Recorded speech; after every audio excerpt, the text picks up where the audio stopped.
Breaking news. Israel strikes Hamas leaders, not in Gaza, but in Qatar. The strike hits amid fragile ceasefire talks. Senior Hamas figures are gathered there. What does this all mean? Let me bring you up to speed. On September 9th, Israeli forces carried out a precision airstrike in Doha, the capital of Qatar. Now that's significant because it's the first time in over a decade that Israel has carried out a strike inside Qatar. The target, senior Hamas figures, including Khalil al-Hayya, a key Hamas leader and also a key negotiator in the current ceasefire talks. According to reports, at least 2 other Hamas leaders were also present at the time of the strike. They all survived, though, reportedly. There were explosions in the Qatar district, according to local residents, and emergency teams reportedly rushed to the scene. Now Israel says that this was a targeted strike, quote, a one-time strike against those responsible for orchestrating attacks against Israeli territory and for the ongoing conflict, quote. In a statement, the Israeli Defense Forces said that they had acted with, quote, full intelligence, unquote, and they released the names of the 3 Hamas members that they claim were the target. So why Qatar? Why do this now?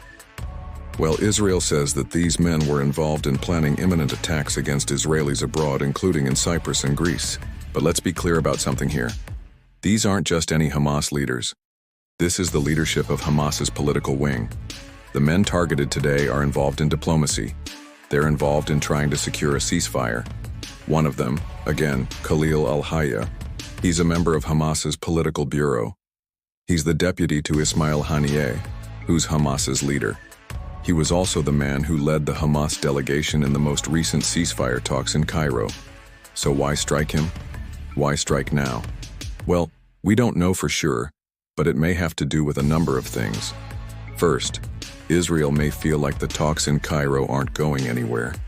They've been going on for weeks and there's been little sign of progress, and Israel may feel that these leaders in Qatar are part of the problem. It may be that Israel feels that these leaders are continuing to plan attacks despite the ceasefire talks.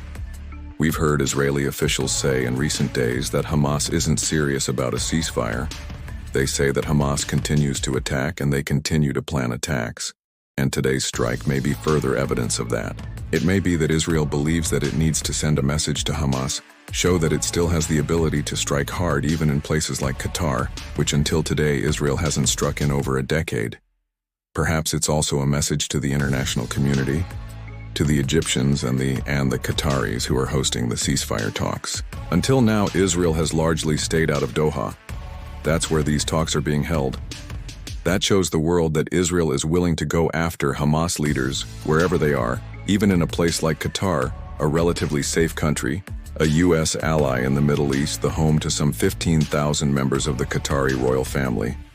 And perhaps this is also a message to the rest of the region, to Iran and Hezbollah and other actors who might want to fill the vacuum left by Hamas in southern Lebanon and in Syria. The message is, we will strike Hamas anywhere. It doesn't matter where they are, doesn't matter what they're doing, we will go after them. Today's strike was condemned by Qatar. It called it a, quote, cowardly criminal assault, close quote, and a violation of its sovereignty. But this isn't the first time that Qatar has condemned Israeli strikes inside Qatar. In May 2021, during the last war between Israel and Hamas, Israel reportedly struck weapons depots inside Qatar. At the time, Qatar also condemned those strikes. But today's strike is even more significant. Not only is Qatar a U.S. ally, it's also home to some 3,000 American troops, the largest U.S. military installation in the Middle East. Today's strike could put those troops at even greater risk. In the end, this is a bold move by Israel, a risky move, one that could backfire.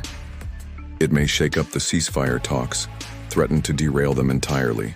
The diplomatic framework in the region, which was already very fragile, well, that could come crashing down as well. So, let me close with this. A strike far from the battlefield, 60 miles from the nearest point in Gaza. A strike in a country that's hosted ceasefire talks. A strike that puts U.S. troops at further risk. What does it all mean? The question now is whether diplomacy can survive this, or if the fighting, which has raged for 5 weeks now, is about to enter a dangerous new chapter. I'm here for this network. Thanks for watching.